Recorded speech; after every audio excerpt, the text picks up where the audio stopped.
Hello students. Today we going to start influence line diagram. Uh, Students, introduction part of influence line diagram we already see in lecture number 9. Now we start the influence line diagram by the Muller-Breslau principle. By this law, we we can draw the ILD for the different type of stress functions like a reaction, bending moment, shear force, right, under the unit concentrated load. Moving one end to the other end. So let's start with the influence line diagram by the Muller-Breslau principle. Dear Muller-Breslau principle actually used for determinate and indeterminate beam both. So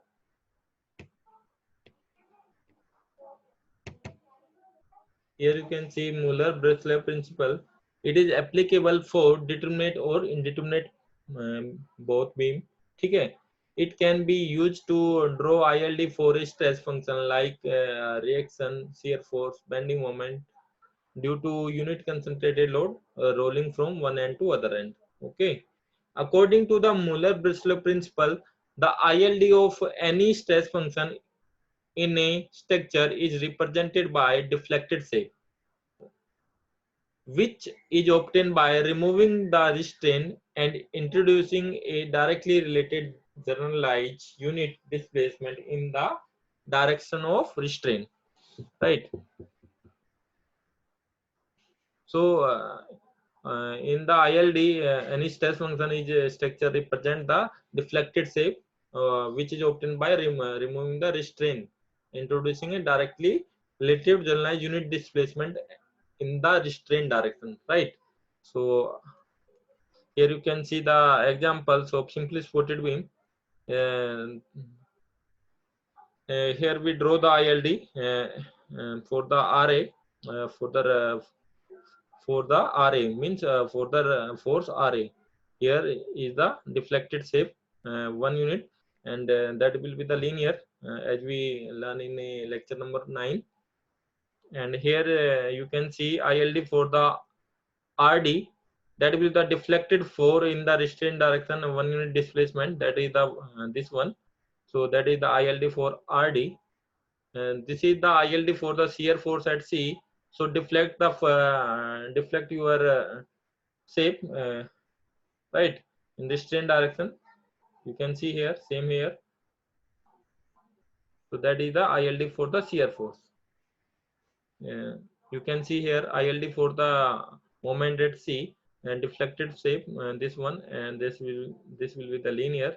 So that is the ILD for the MC. So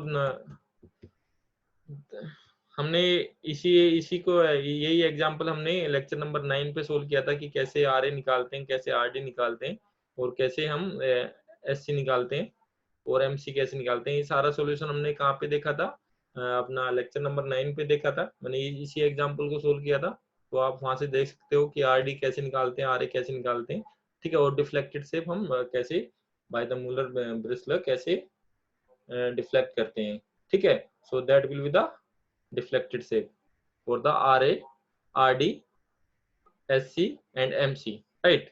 So students, here we see the questions for the as a example. So you can see here this is the overhang beam, uh, overhang cantilever beam, and right, this is the end roller, this is the fixed end. So you know students, so हमारे जो overhang cantilever beam होती है, that will be the indeterminate structures. ये तो पता होगा आपको, right? And this beam is can not be solved by the equilibrium equation, so we call this beam is indeterminate beam. So in this case our ILD shape will be the curve. You can see here, if we draw the ILD for RB, the shape is like a curve. You can see that, and that is the one unit deflected shape, right? You can see here ILD for RA, so that is also deflected shape, just such like this,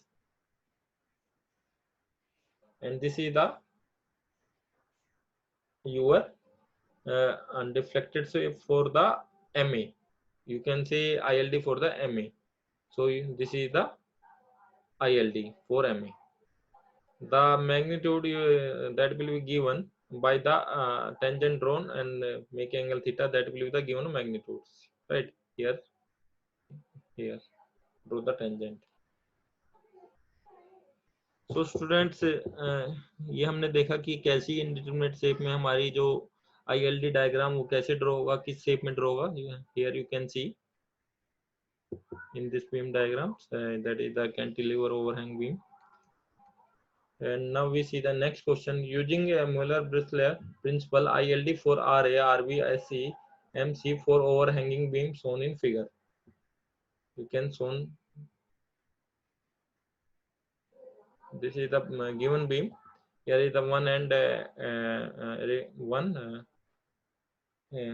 at the end A. Reaction at should be placed A. RA, you can say RA. Here is the RB, right? And this will be the BC, and DA is the overhang portion of this beam. So solution and draw the ILD. So here we draw the ILD for. So here we draw the ILD for RA. You can draw the ILD for the RA. देखिए students, हम overhang के case में ILD कैसे draw करेंगे, जैसे हम simply स्पुटेड के case में ड्रॉ करते थे, सेम एज इट इज करना है. केवल हमें जो भी जितना भी लिमिट हमारा जो सिंपली स्पुटेड के केस में हमारा ILD आया उसको केवल एक्सटेंड करना है, ठीक है. सो जैसे हमने ये ILD सिंपली स्पुटेड के केस में ड्रॉ किया फॉर RA, RB और MC, उसको एक्सटेंड कर देना है. सो हमारा किसका मिल जाएगा, हमारा ओवरहैंग के केस में हमें ILD मिल जाएगा और RA, RB और SC और MC के लिए. तो मैंने यहाँ पे वही लिखा हुआ है, ILD for overhanging beam can be obtained by extending ILD for simply supported span linearly, right? देखिए यहाँ पे मैं बताता हूँ आपको, हमारा ILD क्या आ रहा था यहाँ पे, सिंपली सपोर्टेड. मान लीजिए मैं इस DA और BC पोर्शन को भूल जाता हूँ, BE पोर्शन को भूल जाता हूँ, तो ये कौन सी बीम बन गई, सिंपली सपोर्टेड. तो सिंपली सपोर्टेड केस में हम RA कैसे निकालते थे कि RA के लिए ILD कैसे ड्रॉ करते थे. यहाँ पे हमारा 1 यूनिट आता था displacement and that will be the 0 at the B. तो ये ILD हो गया हमारा फॉर द सिंपली सपोर्टेड. अब हमें ओवरहैंग के लिए डिजाइन करना है. मान लीजिए हमारा DA हमारा overhang, this will be portion extend and this BE overhang portion will be attach. So यहाँ पे हमें ओवरहैंग के लिए कैसे करेंगे, जो हमारा सिंपली सपोर्टेड के लिए आया उसको एक्सटेंड कर देंगे up to the D. Here this point is extend up to the E. तो जहां पे भी ये कट करेगा that is the ILD for the RA of a overhanging beam, right? So this value is find by the applying the similar triangle rule, and this value also be find by the similar triangle rule. Find कर सकते हैं. Similar triangle rule किस पे लगाओगे, मान लीजिए हमें ये वैल्यू फाइंड आउट करनी है, this value I know. So this triangle you can see with the arrow, this triangle, ठीक है, एंड दिस ट्रायंगल. सो दो ट्रायंगल है, यहाँ पे हम क्या अप्लाई करेंगे, सिमिलर ट्रायंगल रूल, ठीक है. इन दोनों ट्रायंगल पे कौन सा सिमिलर ट्रायंगल रूल अप्लाई करेंगे. तो यहाँ से हम क्या निकाल लेंगे अपना दिस वन, कितना है अपना ये, दैट इज द 1.3. कैसे निकालोगे मैं बता दे रहा हूँ. This is the 8 plus this one is the 3 and this is the 2. So total B से ये कितना हो गया, 10 मीटर हो गया, ये कितना हो गया 3. तो मैं आपका हमें क्या निकालना है, this one. So that will you consider x. तो x y you also you consider y anyway. So y 10 plus 3, y divided by 13 equal to 1 divided by 10, 1 divided by 10. तो यहाँ से y निकलेगा, so that will be the 1.3. Okay, and यहाँ इससे हम निकाल सकते हैं 0.5. ये कितना कहाँ से आएगा, तो this triangle and this triangle you can find the 0.5. So student simply हमें अपना सिमिलर ट्रायंगल रूल अप्लाई करना है और हमें ये पता, ये हाइट पता लग जाएगी, this one value and this one value. उसके बाद हम ILD ड्रॉ करेंगे फॉर RB। तो देखिए हमारा आरबी के लिए क्या, ये जो सिंपली सपोर्टेड बीम के लिए देखें तो आरबी के लिए जो हमारा ILD आता था दैट विल बी दिस, ये आता था।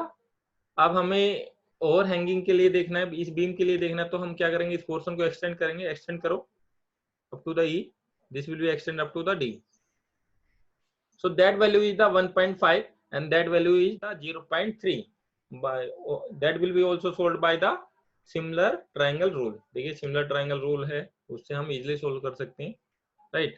तो ये वैल्यू आएगी हमारी 1.5 और 0.3। here we draw the ILD for the SC, for this point SC। so ILD मतलब shear force के लिए हमें ILD ड्रॉ करना है। तो हम देखते हैं कि सिंपली सपोर्टेड में ILD कहाँ तक ड्रॉ करते थे, this one with the for the simply supported, यहाँ तक ये आपका डायग्राम क्या है, सिंपली सपोर्टेड में ड्रॉ करते थे ऐसा। अब हमें क्या करना है, एक्सटेंड करना है up to this point and this will be extend up to this point, right.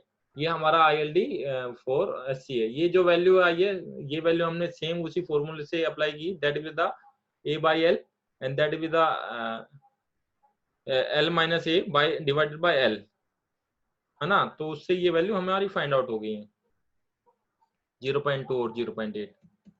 Same हमने ये फॉर्मूला यूज किया है shear force में, in this one AL minus A or this one divided by L and this will be the A by L, L minus A divided by L and this will be the A by L, ये formula use किया है।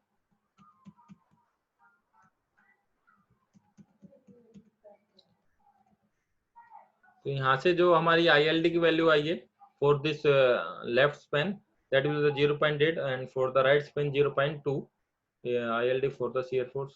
तो ये इधर अपनी value 0.2 आई है, 0.8 bye the similar triangle rule से हमने ये वैल्यू निकाल दी 0.5 and this value is 0.3।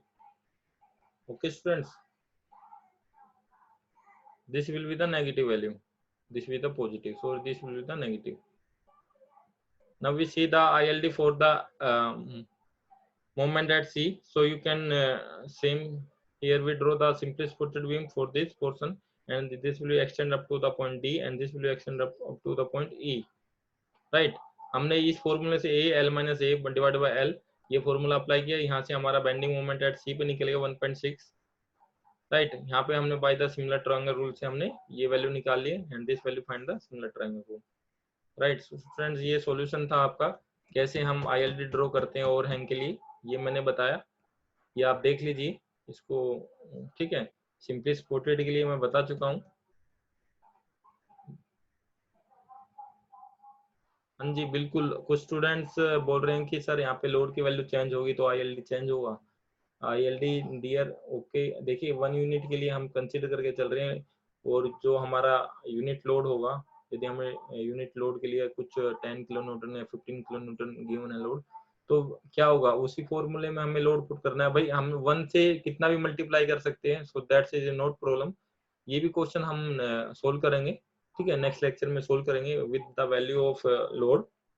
So before that you can find how can solve the how can draw the ILD for the various type of beams, right।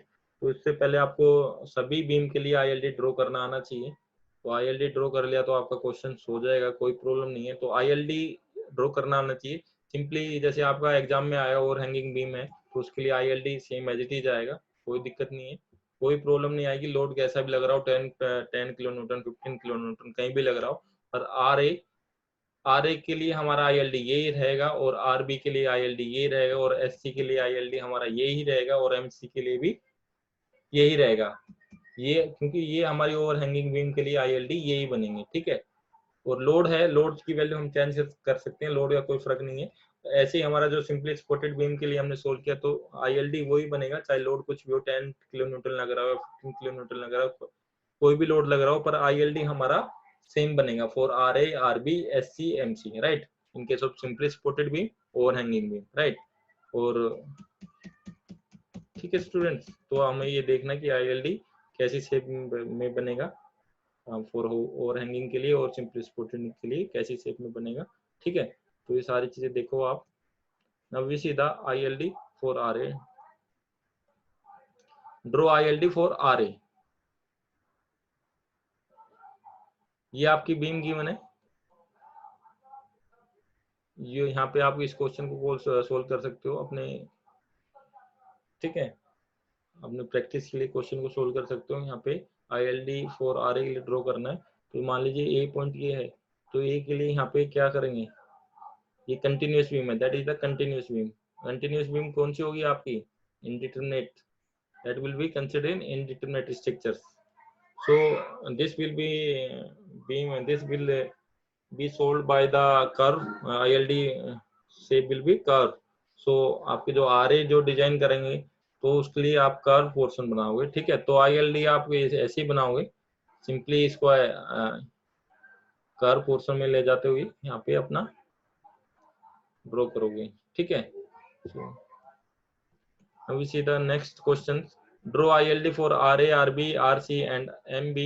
Also find the maximum value of above stress function when live load of 10 kN roller over the girder which may have any length h per required. So students,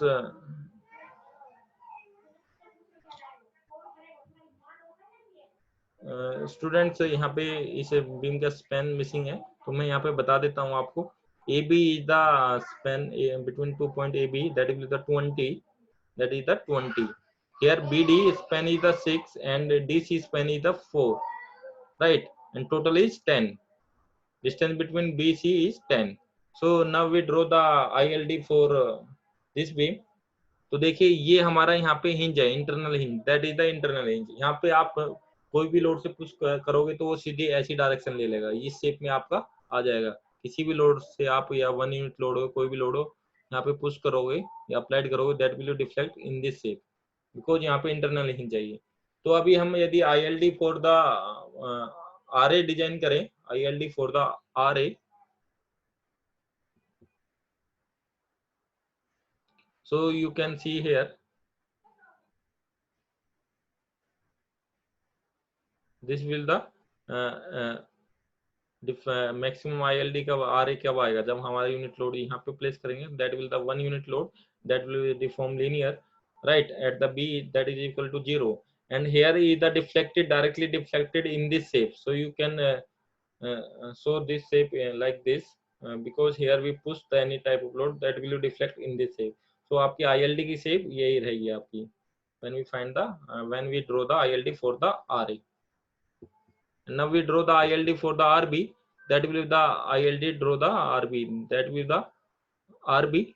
So here is the deflected shape in 1 unit displacement this, right, and that will be the go above when apply the unit load, that will be the this shape of ILD for the RB, right.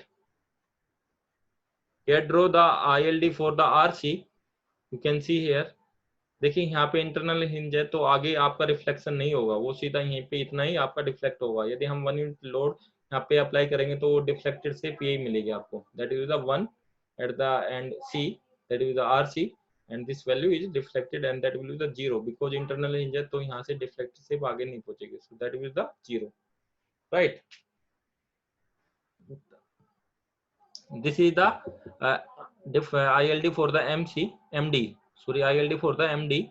So this shape like this ILD, because here is the applied the 10 kilonewton load in the such a way in the BC portion which get a maximum ILD which get a maximum bending moment, right. तो हमें जो 10 kilonewton जो load है वो यहाँ पे इस pen पे ऐसे अप्लाई करना है कि हमें जो मैक्सिमम वैल्यू बेंडिंग मोमेंट की मिले। तो हम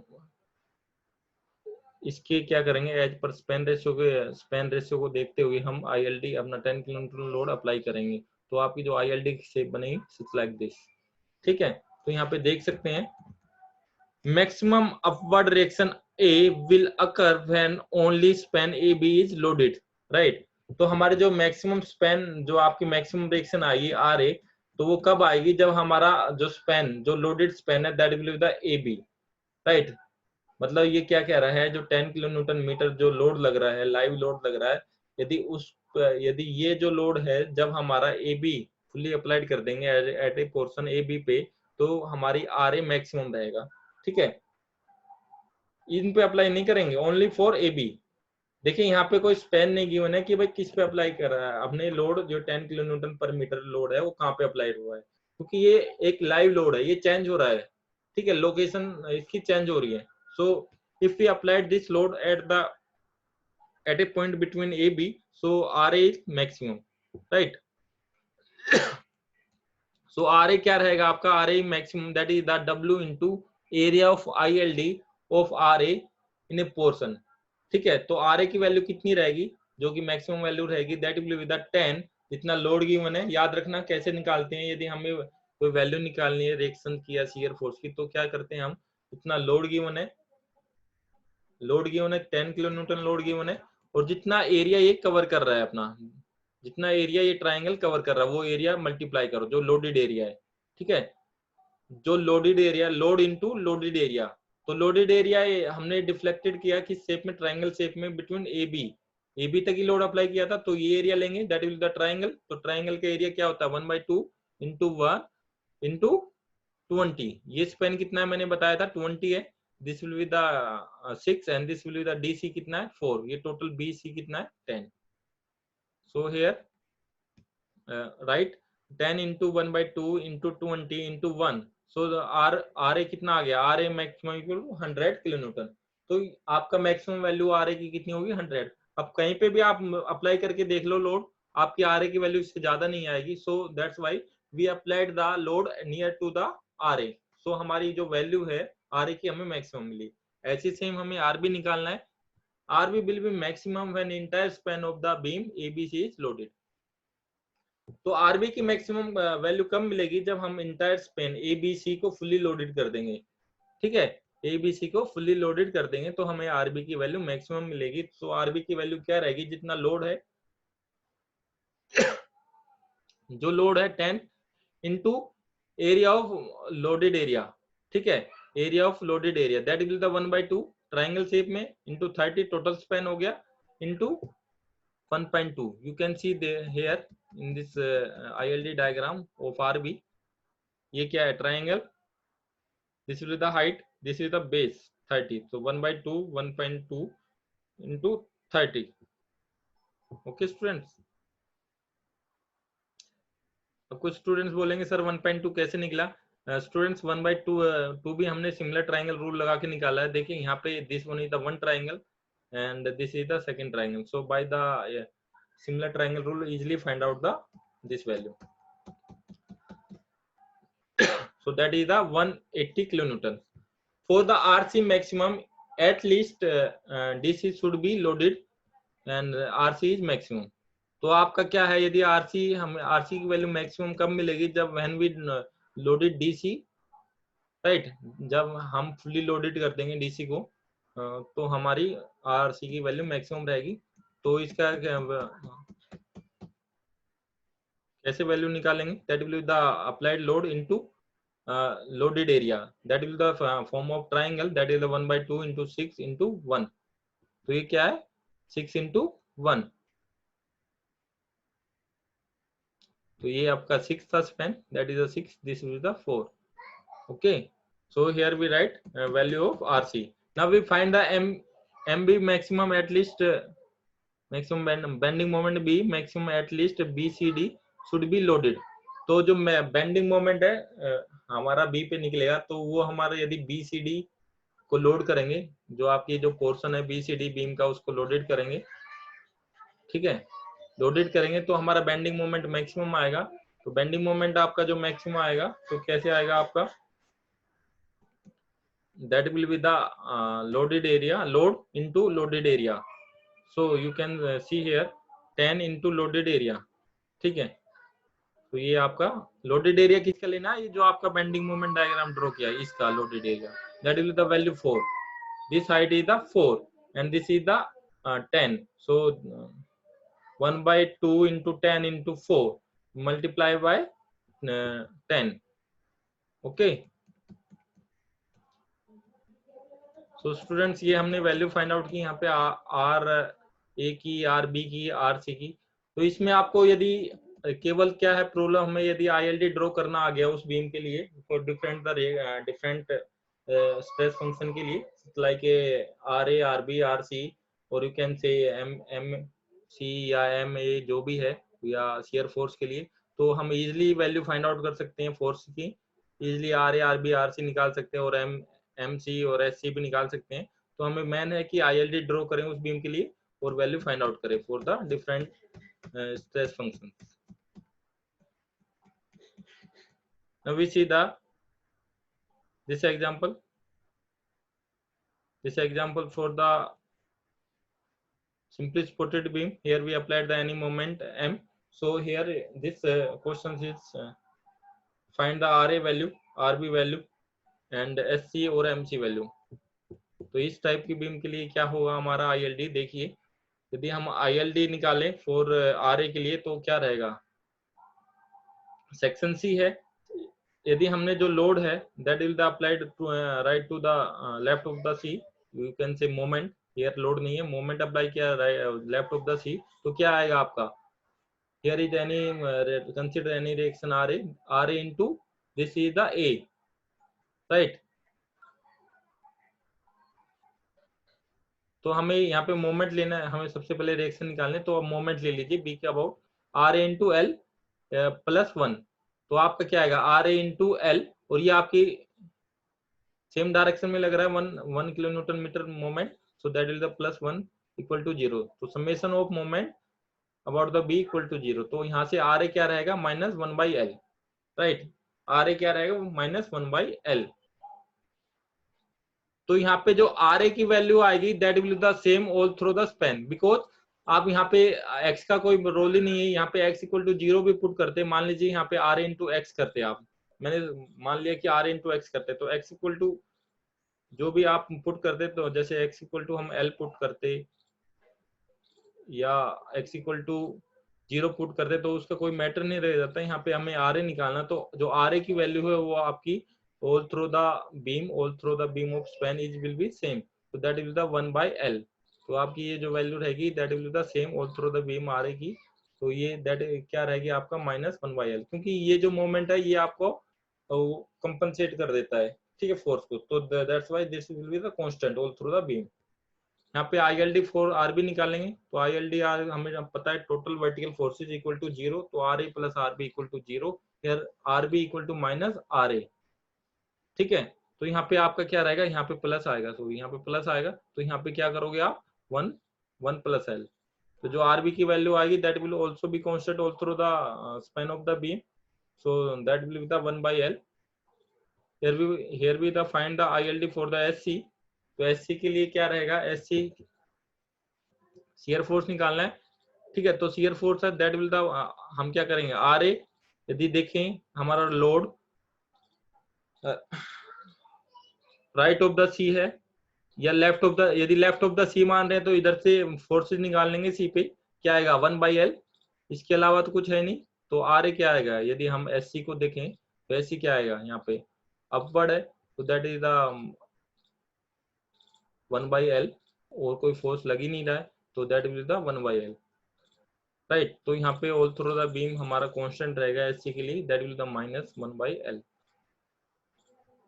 यदि यहाँ भी देखेंगे तो यहाँ फोर्स निकालेंगे that will the also 1 by L, and here you find the MC, so that value is L minus A by L। you can see here how we find the MC, here we find the MC RB into L minus A, RB into L minus A, ये कितना portion है L minus A, तो RB into L minus RB की value put कर दी मैंने, तो यहाँ पे बचा L minus A divide by L, ठीक है। सो यहाँ पे हमने ड्रॉ किया, लीनियर डायग्राम ड्रॉ किया, that will the L minus A by L, that is also this value is the L minus A by L, A by L, sorry A by L, when unit load right to the C, यदि right to the C होगा तो ये क्या रहेगा आपका A by L।